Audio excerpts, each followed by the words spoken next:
Hello everybody and welcome to another Afterthoughts video, this time regarding the very powerful movie American History X.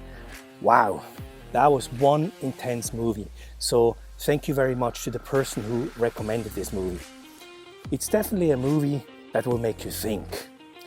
And I would say that if this movie doesn't make you think, then maybe in general, movies don't make you think, right?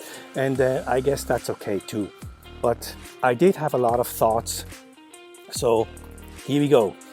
The thing that surprised me the most was that my wife and I agreed with a lot of things Derek said in this movie. You know, Derek, of course, was the character played by Edward Norton. There were a lot of things he said that we actually agreed with, except when it came to the racial component. That's where he was completely misguided, because he ultimately made every problem a racial issue, and that's just not accurate.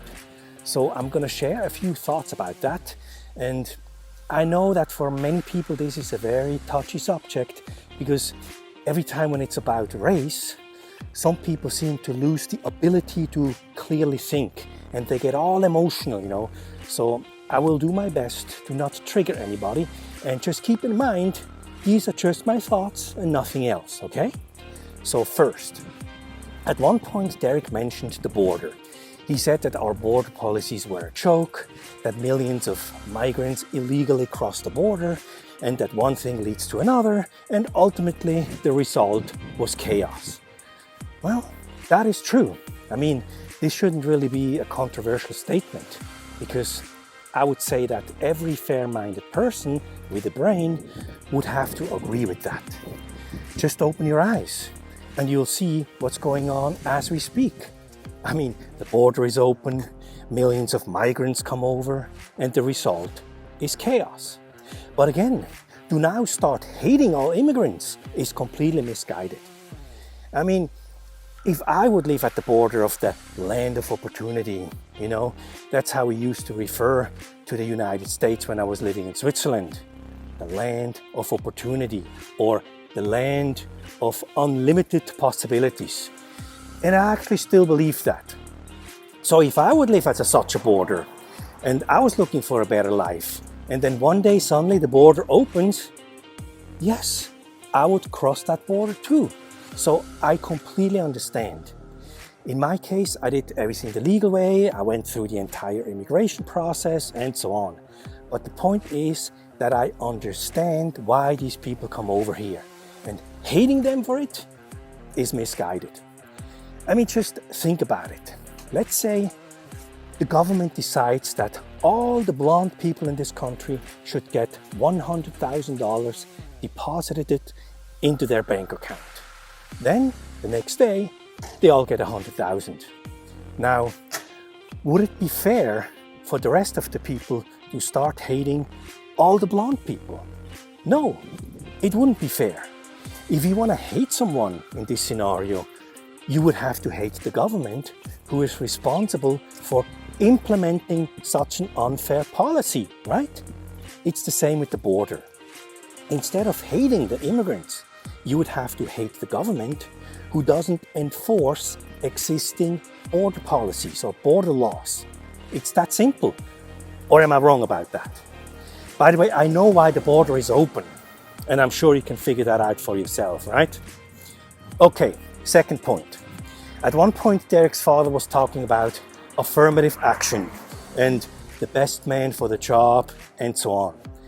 And again, Jessica and I kind of had to agree with that. Not with everything he said, just with that particular part. You know, the best man or the best woman for the job. Because since when do we choose one person over another based on their skin color? I mean, isn't that exactly how racism starts? And I understand affirmative action. Don't get me wrong. I see both sides, okay? But just the fact that we're choosing one person over another based on their skin color just seems wrong to us. And that's also in line with what Martin Luther King said, no? Didn't he say, "Don't judge me by the color of my skin, judge me by the content of my character"? / abilities when it comes to a job? Wouldn't that be the fair thing to do? Now, if you don't like affirmative action, again, that's not an excuse to hate minorities. It's completely misguided. If you want to do something about affirmative action, well, then there are options, legal options. Go talk to people, try to convince them, collect signatures, call your senators, vote the appropriate way. There are definitely things you can do about it instead of just hating people. Derek's father also scoffed about making everything equal. And again, he wasn't wrong. Yes, equal justice under the law, of course, but not equality of outcome. Just imagine one person wants to work 20 hours a day to build a business, and then he or she becomes successful and makes millions. And another person is lazy and just wants to sit at home and play video games. Now, these two people will never be equal because it's their choice. Now imagine having a law that tries to make them equal. That would mean stealing money from the business person and handing it over to the lazy guy for free. I mean, I don't know, maybe I'm wrong, but it seems to me that equality of outcome destroys freedom and liberty.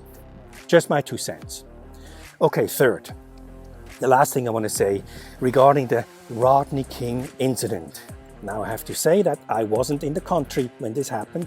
I came a few years later, but I'm aware of the incident and I know a little bit about it. The thing that always surprises me when I meet people is, people who are completely unable to see both sides of this story. They either blindly take the side of the police or blindly take the side of Rodney King. They completely forget to be objective. I would assume that most fair people can admit that mistakes happened on both sides. Wrongs were committed on both sides, in my opinion. I mean, Rodney King drove intoxicated. That was wrong. Then he was speeding on a freeway. That was wrong. Then he refused to pull over. That was wrong. And when the police finally stopped him, he didn't comply with the police. And that, again, was not to his advantage. Because as far as I know, there were 2 other passengers in the car and they complied with the police, so nothing happened to them. And then, of course, the situation escalated and the police started beating this poor guy almost senseless. And I have to say, of course, that was wrong too. But what shocked me the most was the thing about the footage. Because Derek's girlfriend in the movie mentioned it. So, I did a little research and I came across dozens of video clips showing that brutal beating, and it was just horrible to watch. And the video clips always started right at the beating. But then I came across somebody who said, now wait a minute, this is not the entire footage, there is more. So apparently the original footage was edited and some parts were deleted in order to manipulate the public and mislead the court. And I thought, come on, this can't be. Really? So I did a little bit more research and it was not easy to find, but I did come across an unedited version of that footage. And by golly, it indeed showed a few more seconds at the beginning. And you could see Rodney King on the ground, getting up and attacking police officers. I couldn't believe it. And apparently there's even more footage. I mean, who knows, right? But again, I have to emphasize, this is not a reason to beat this guy half to death. Or am I too compassionate about this? I don't think so. But then of course everything got even worse and all hell broke loose when the verdict came in and those 4 police officers walked free. People snapped. And I know that later on 2 of those police officers were convicted and they even served some jail time. So there was some sort of justice in regard to that. But when the verdict came in, people snapped. And all the articles I read yesterday talked about an all-white jury that let 4 white police officers off and so on. But my research showed that this was a lie. This was not true at all. And the media, of course, they knew that too. So I was wondering at this point, what the hell is going on? It seemed to me that the media was manipulating the public. You, me, us. Because the jury wasn't all white. Apparently there were 9 whites, 1 Hispanic, 1 biracial, and 1 Asian. And I think one of the jurors even had a black father. So to simply just claim that all 12 jurors were just racists seems like a stretch. It's not fair, right? Maybe 1, maybe 2, but all 12? I don't think so.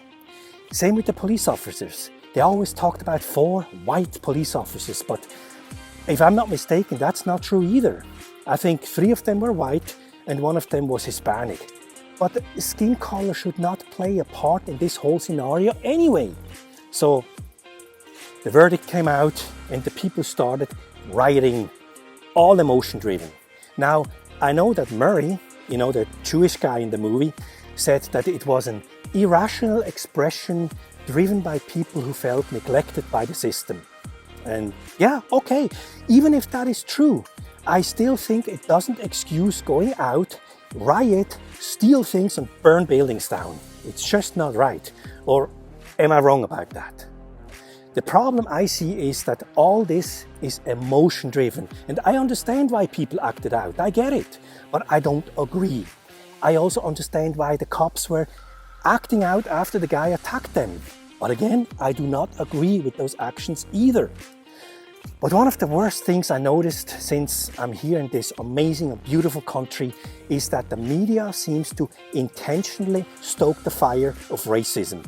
And that's just not wrong. That's evil. They are clearly playing with our emotions. Just my opinion. So don't fall for it. Let's just all get along, okay? And by the way, in regard to people acting on their own emotions, that's exactly the reason why I made my first movie, Anonymous 616, about this very subject. We as human beings should not just blindly follow our emotions or be guided by our own impulses. And we shouldn't just listen to our feelings all the time, because you can go terribly wrong. Keep in mind, it's not about feelings and emotions, it's about values, my friends. It's always about values. One day I will show you guys that movie for free on Patreon, but that's for later. Okay, so now what's my conclusion of this long rant? Well, racism is wrong, it's stupid, it's misguided, that's the bottom line. And regarding to Rodney King incident, I can't really have a crystal clear opinion. I can't take sides, and neither do I want to, because I wasn't there. I wasn't in the courtroom. I didn't hear all the testimonies. I didn't see all the footage. I didn't hear from the witnesses and so on. I wasn't there. And I assume neither were you, right? So we all should be a little careful with our emotional outbursts when it comes to situations like that. Okie dokie, I guess that's all I have to say about that. I could probably make this video easily 1 hour long and talk about all the politics of this movie and everything, but I think that would be overdoing it, right? And I'm sure you guys are all thinking people and can figure out that stuff for yourself. I have to say that American History X was a fantastic movie.